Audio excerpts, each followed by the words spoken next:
తిరగబడ్డారు, ప్రజలు తిరగబడ్డారు. అంటే సందర్భం కోసం ఎదురు చూస్తారు. కేసీఆర్ మాటలు మీ మాటల్లో కర్రు కాల్చి వాత పెడతారు, కర్రు కాల్చి వాత పెడతారని చాలా సందర్భాలు చెప్పారు.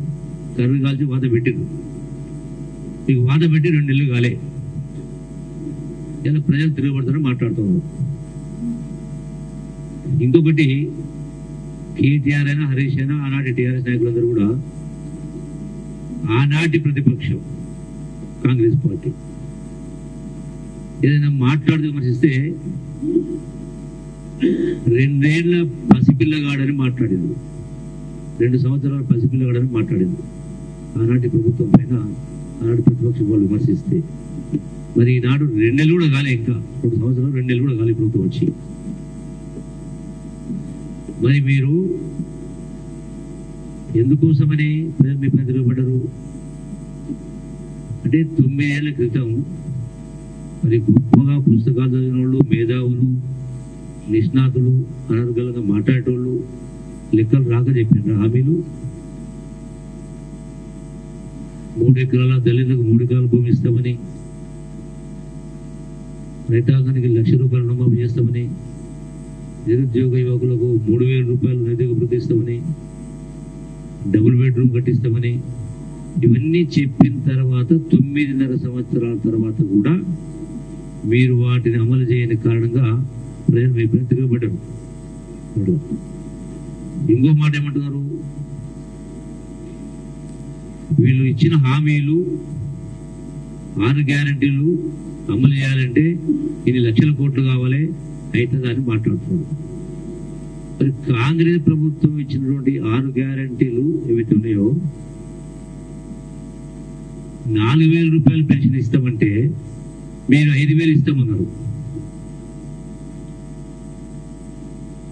అట్లాగే రైతు బంధు 15,000 రూపాయలు ఇస్తామని కాంగ్రెస్ పార్టీ అంటే హామీ 6 గంటలు ఇస్తే మీరు 16,000 ఇస్తామన్నారు. నిరుద్యోగ భృతి 3,000 అంటే మీరు 4,000 అన్నారు. అంటే హర్రాజు పాడినట్టుగా ఓట్ల గెలుపు కోసం మీరు మాట. మరి మేము పెట్టినవి ఇప్పుడు చెప్పిన 6 గంటలు అమలు చేయలేకపోతే మరి మీరెట్లా చేస్తారు? పెట్టినవన్నీ కూడా మాట్లాడితే కొద్దిగా ఇంగిత జ్ఞానం ఉండాలా, పద్ధతి వారు ఉండాలా. ఏదైనా హరీష్ రావు మాట్లాడుతూ చాలా గొప్ప ఆయన ఏమని, కేసీఆర్ బంగారు పల్లెలు పెట్టించినట కాంగ్రెస్ పార్టీకి అధికారం అంటే రాష్ట్ర ఖజానా. అంటే ఇంతకంటే జూటా మాటలు ఉన్నాయా? ఎంతసేపు అన్ని కుట్రలు కుతంత్రాలు ఎత్తుల్లో వినతో పెట్టిన విద్య వీళ్లకు.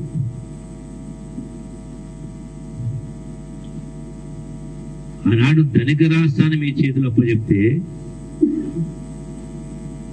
మీరు ఆనాడు గతంలో మీ ప్రభుత్వం అంటే నేను కూడా ఉన్నా టీఆర్ఎస్ లో సందర్భంలో లెక్క చెప్పిన 2,00,000 కోట్ల అప్పు, 2,50,000 ఉంది, ఇంత లేదు అంత లేదు, 1,50,000 ఉంది చెప్పుకుంటూ వచ్చారు.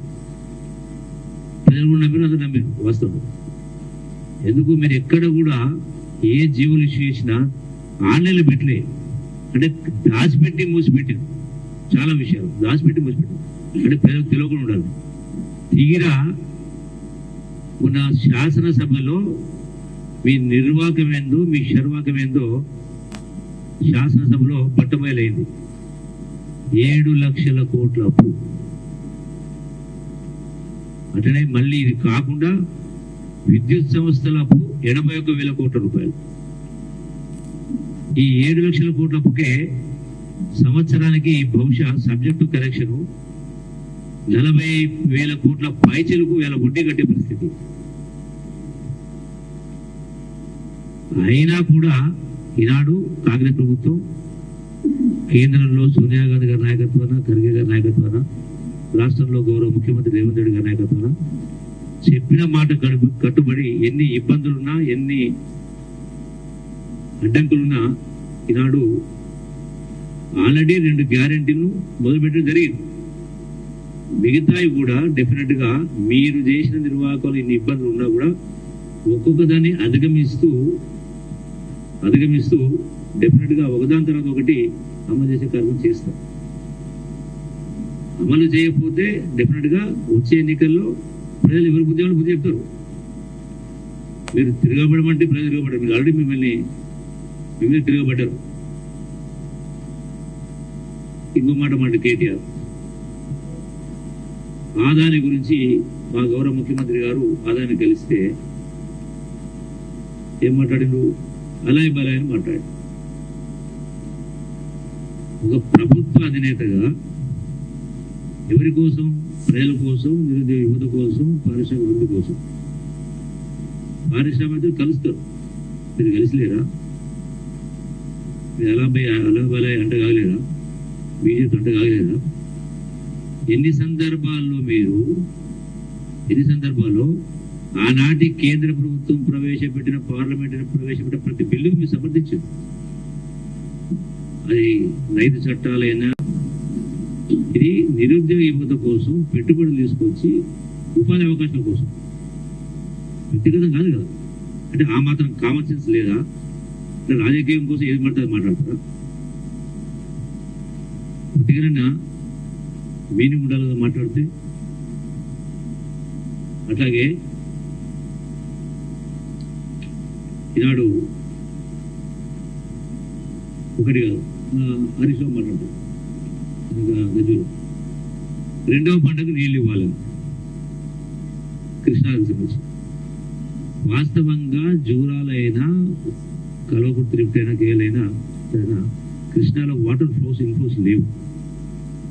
డెడ్ స్టేజ్కి వచ్చింది. ఇలా నీళ్ళు ఇవ్వాలని మాట్లాడతారు.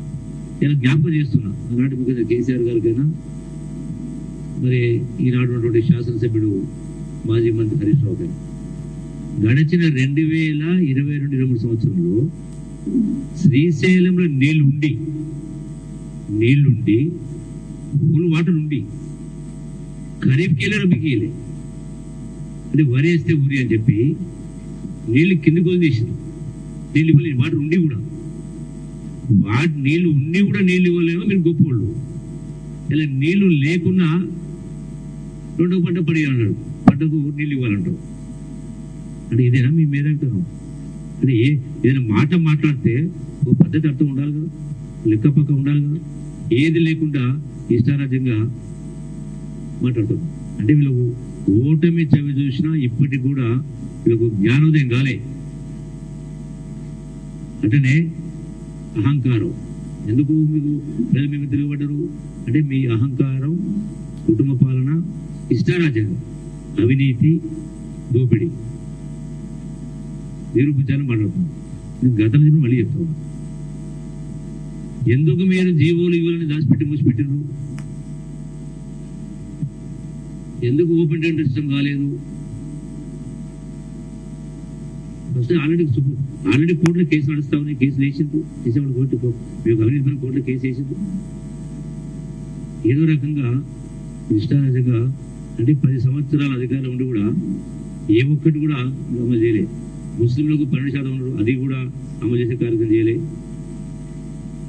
మీరు చేసినా చేయకపోయినా కాంగ్రెస్ పార్టీ ట్రాక్ రికార్డ్ ఏందో ప్రజలకు తెలుసు. మాట చెప్పిన మాట కట్టుబడ్డది కాబట్టి ఆనాడు వందలాది మంది బిడ్డల ప్రాణత్యాగ చూసి సోనియా గాంధీ గారు తెలంగాణ ఇస్తామని చెప్పి ఇవ్వడం జరిగింది. అది కూడా తెలంగాణ ఇస్తే ఆంధ్ర ప్రాంతంలో కాంగ్రెస్ పరిస్థితి రాజకీయంగా నష్టం జరుగుతుంది తెలిసి కూడా ఇవ్వడం జరిగింది. ఈ రోజున కాంగ్రెస్ పార్టీ చెప్పినటువంటి ఇలా 6 గ్యారెంటీ ఉందో ఆల్రెడీ ప్రజల నుంచి ప్రజా సదస్సులు పెట్టి దరఖాస్తులు తీసుకోవడం జరిగింది, అప్లికేషన్ తీసుకోవాల్సింది. ఒక్కొక్క కేటగిరీ గురించి ప్రతి దాని గురించి కూడా తీసుకోవడం జరిగింది. ఆల్రెడీ డిజిటలైజేషన్ కార్యక్రమం నడుస్తూ ఉంటుంది. సో అది పూర్తిగా అయిన తర్వాత డెఫినెట్గా ఒకదాని తర్వాత ఒకటి నెరవేర్చేటువంటి కార్యక్రమాలకు చేసే జరుగుతాం. అట్లానే మరి 1-2 కార్యక్రమాలు అమలు చేస్తేనే మీరు ఇంత హైరాణ పడుతున్నారు. ఇప్పుడు కాదు అప్పుడు అన్నట్టుగా కొంగజప్ప చేస్తాము. కొంగజప్పం చేప ఎప్పుడు పెట్టుకొస్తా అడుగుతున్న మేడం కోసం అట్లా మళ్ళీ ఎప్పుడు అధికారం వస్తుంది అంటే ఈ పార్లమెంట్లో సీట్లు వస్తాయి అనుకో. ఓట్లు వస్తే కదా సీట్లు వచ్చేది. మీరు ఎన్ని ఉప్పిగంతులు చేసినా, ఎన్ని కాంగ్రెస్ పార్టీని తిట్టిపోసే కార్యక్రమం చేసినా ప్రజల అమాయకులు కాదు. డెఫినెట్గా ప్రతిదీ అర్థం చేసుకుంటారు. మీరు ఇంత గొప్ప రాష్ట్రాన్ని, మంచి రాష్ట్రాన్ని అప్పుల కుప్పగా చేసి ఇలా పరిపాలన వ్యవస్థ పూర్తిగా దుర్మార్గం జరిపింది. ఎక్కడ చూసినా కూడా ఏ ఒక్కటి కూడా సరైన పద్ధతిలో జరగలేదు.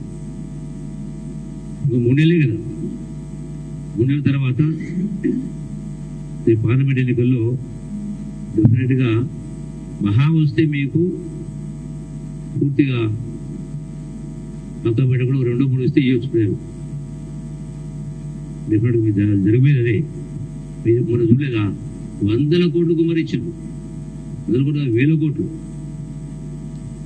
అయినా కూడా ప్రజల వాస్తవం ఏందో గమనించింది కాబట్టి బుద్ధుంటే ఇంకొకసారి బీఆర్ఎస్కు ఓటు వేదని ప్రజలు నిర్ణయించుకున్నారు. కాబట్టి ఆల్రెడీ ఇప్పటికి కూడా మీకు ఇంకా అర్థం కానుంటుంది.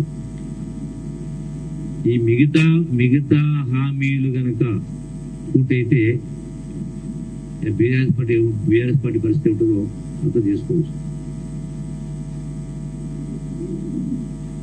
అందుకే ఈరోజున బీఆర్ఎస్ పార్టీని బతికించుకోవడం కోసం అంటే అంటగా అవుతా ఉన్నారు బీజేపీ. అయినా ఏమంటున్నారు, కాంగ్రెస్ బీజేపీ కలిసినారు మాట్లాడుతున్నారు. అంటే ఉల్టా చోరు కోతువాల్ గడ్డ అంటున్నట్టుగా గడచిన మీరు పార్లమెంట్ బిల్లు చూసినా, కవిత కేసు చూసినా, ఇంకోటి చూసినా టోటల్ గా కలిసి ఉందని ప్రజలు మొత్తం అర్థమైంది. కాబట్టి బుద్ధి పెట్టి కార్యక్రమం చేసింది. అయినా కూడా మీకు బుద్ధి రాకపోతే దానికి మరి ప్రజలు అనేది కేవలం సమావేశాలు బట్టి రాజకీయ విమర్శ చేసే కార్యక్రమం చేస్తూ ఉన్నారు. ఈ రోజున బీఆర్ఎస్ పార్టీ నుంచి పోటీ చేయడానికి అభ్యర్థులు భయపడుతూ ఉన్నారు, వెనుక ముందు అవుతా ఉన్నారు. మాకు తప్ప అంటే మాకు అంటుంటే దేవులాడుతూ ఉన్నారు. నాకు తెలుసు కొన్ని నియోజకవర్గాల్లో ఏం జరుగుతుందో తెలుసు నాకు. డెఫినెట్గా వెనుక ముందు అవుతా ఉన్నారు. ఇంకో వైపున మీరు చూస్తారు కొద్ది రోజులు ఆల్రెడీ బీఆర్ఎస్ పార్టీ నుంచి పార్టీని వీడడానికి ముందుకు వస్తూ ఉన్నారు. అయినా కూడా మేము ఎవరిని పిలుస్తలేము, మేము ఎవరిని అడుగుతలేము, అవసరం లేదు. ఈ పార్లమెంట్ ఎలక్షన్ తర్వాత ఇప్పటికే స్థానిక సంస్థ ఎన్నికల్లో బీఆర్ఎస్ పార్టీ వాళ్ళే వాళ్ళ నాయకత్వాల పైన అవిశ్వాస తీర్మానం పెడతా ఉన్నారు. అది మున్సిపాలిటీస్ కావచ్చు, జిల్లా పరిషత్ కావచ్చు, రకరకాలు అవి కంటిన్యూ అయితేనే జరుగుతూ ఉంది. అంటే వాళ్ళ కార్యకర్తల్ని కాపాడుకోవడం కోసం ఒక గంభీరంగా మాట్లాడే ప్రయత్నం చేస్తా ఉన్నారు. మమ్మల్ని మించిన లేరని కింద ఏమంటున్నారు వీళ్ళు, ఎవరికి లేనంత సైన్యం మాకుంది, 60 లక్షల సభ్యత్వం మాట్లాడుతున్నారు. మరి 60 లక్షల సభ్యత్వం ఉంటే ఎక్కడ పోయినా మరి ఎవరికి లేని సైన్యం మీకుంటే అదే దోసుకున్నటువంటి కార్యకర్తలు కావచ్చు, నాయకులు కావచ్చు ఉండవచ్చు. ప్రజలు ఏం చేయాలో ఇప్పటికీ అది చేయడం జరిగింది, చూపించడం జరిగింది. వీళ్ళు ఏం మాట్లాడినా, కేటీఆర్ మాట్లాడినా, టీఆర్ఎస్ హరీష్ రావు మాట్లాడినా, ఇంకోరు మాట్లాడినా అవుట్ ఆఫ్ ఫ్రస్ట్రేషన్ మాట్లాడుతూ ఉన్నారు. అవుట్ ఆఫ్ ఫ్రస్ట్రేషన్లో మాట్లాడే కార్యక్రమం చేస్తూ ఉన్నారు, అసత్య ప్రచారం చేస్తూ ఉన్నారు.